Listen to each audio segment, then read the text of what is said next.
A growing number of public health officials around the country are asking Americans to use their smartphones to help stop the coronavirus from spreading. At least 10 states are offering or planning to offer cell phone apps to track people who may have been exposed to the virus. This is all part of a process we've told you about before, contact tracing.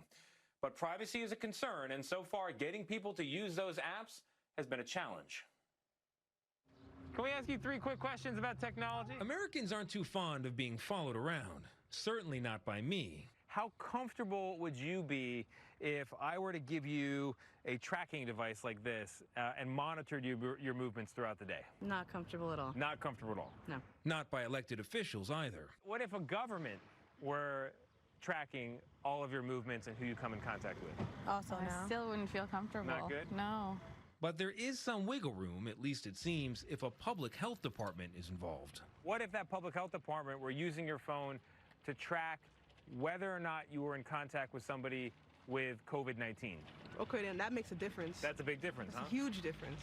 At least 10 states are now hoping that difference is enough to convince people to download a COVID-19 tracking app, promising to warn people of possible exposures while guarding their privacy. It's like an insurance policy, right? You hope you never have to use it. Vern Dosh leads the contact tracing effort in North Dakota.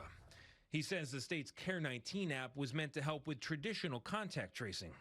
It uses location tracking technology to build a digital log of a person's movements, which they can then share with investigators if they choose. We knew that basing an app on GPS, there were going to be a certain percent of the population that was going to be very leery of that. For the people who are skeptical, what is your promise to the residents of North Dakota about how you'll protect who they are and where they go? The privacy pledge, Tony, is very straightforward, and that is that no personal data is shared. Since the launch of Care19 in early April, though, fewer than 5% of North Dakota residents have downloaded the app. Revelations in recent years about tech companies harvesting personal data haven't helped. Unfortunately, there have been some bad actors in technology that have damaged the trust that is so critical in the successful deployment of these apps. Now, Google and Apple say they may have a solution. They co-developed a tracking technology that's based not on GPS, but on Bluetooth. Users who test positive for COVID-19 can anonymously notify the owners of other phones that have been in close contact and receive anonymous notifications in turn, all without giving the data to governments or companies. North Dakota will soon release a second app that incorporates this technology. What makes you, as a representative of the government of North Dakota, comfortable with a private company like Google and Apple building something that's going to monitor the movements of your residents? That's a very good question. There is a perception that maybe those companies are not to be trusted, but we have worked so closely with them, Tony. We understand how they're using the technology. They have been extraordinarily diligent, and we really respect that. But it only works if people decide to use it.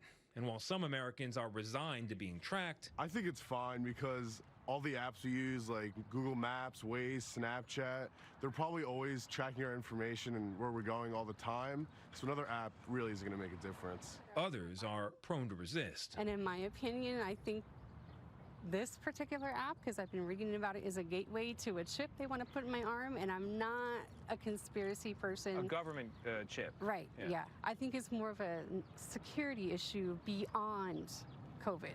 The question is, how many are in the middle, and whether people like Vern Dosh can win them over.